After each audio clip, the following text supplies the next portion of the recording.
Hello my dear friends, स्वागत है आपको हमारे इंग्लिश बाय प्रिंस चैनल पर। तो दोस्तों, आज के इस वीडियो में हम लोग पढ़ेंगे मॉडल वर्ब्स। अब मॉडल वर्ब्स का पहला टॉपिक समझिए या पहला वर्ब समझिए, वो है कैन। तो दोस्तों, आज के इस वीडियो में आपको कैन से रिलेटेड हर एक टॉपिक बताऊंगा। उसके साथ में आपको अन्य वर्ड कैसे कैन के साथ जोड़कर किस तरह से काम करते हैं उनका यूज़ बताऊंगा और उनका अर्थ क्या हो जाता है बाद में, वो सब आज के इस वीडियो में मैं आपको बताऊंगा। तो ऐसा ही आप हमारे वीडियो के साथ बने रहिए। तो चलिए शुरू करते हैं आज का वीडियो। मॉडल वर्ब्स का पहला टॉपिक या पहला वर्ब समझिए, कैन। कैन मतलब क्या होता है? सकता या सकना। और कैन का यूज कहाँ होता है? कैन का यूज होता है प्रेजेंट टेंस के लिए। समझ में आ गया?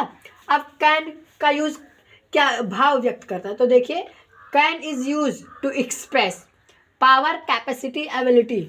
मतलब कैन जो है वो शक्ति, क्षमता एवं योग्यता क्या करता है? एक्सप्रेस करता है, व्यक्त करता है। अब जैसे पावर किस तरह से व्यक्त करता है? तो देखिए एग्जाम्पल में है I can break the stone, मतलब मैं पत्थर तोड़ सकता हूँ।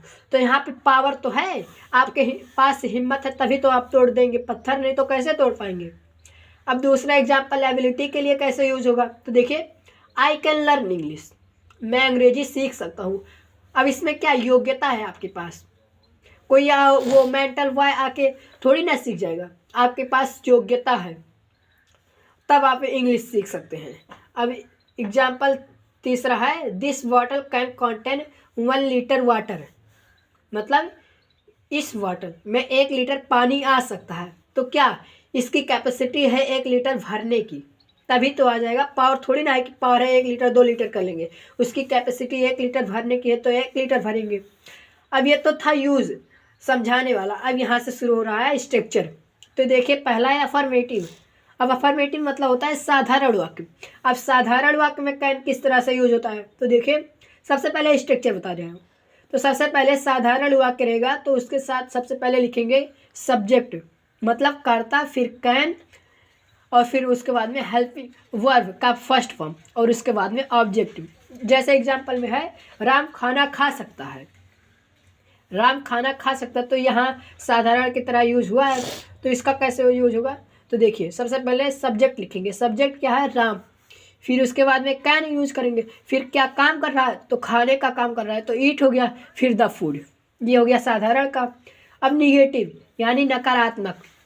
नकारात्मक का किस तरह से यूज होगा? तो देखिए स्ट्रक्चर है सब्जेक्ट, फिर उसके बाद में कैन और नॉट, वर्ब का फर्स्ट फॉर्म ऑब्जेक्ट।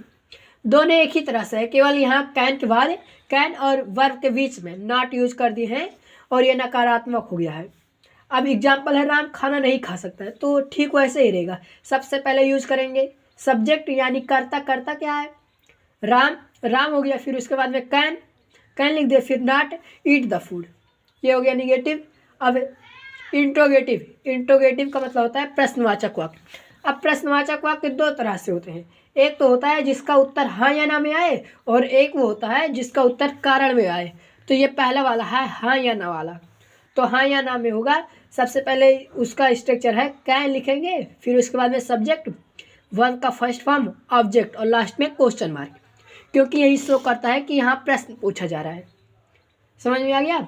अब यहाँ एक चीज़ गलत हो गया था, ये रहेगा क्या राम खाना खा सकता है?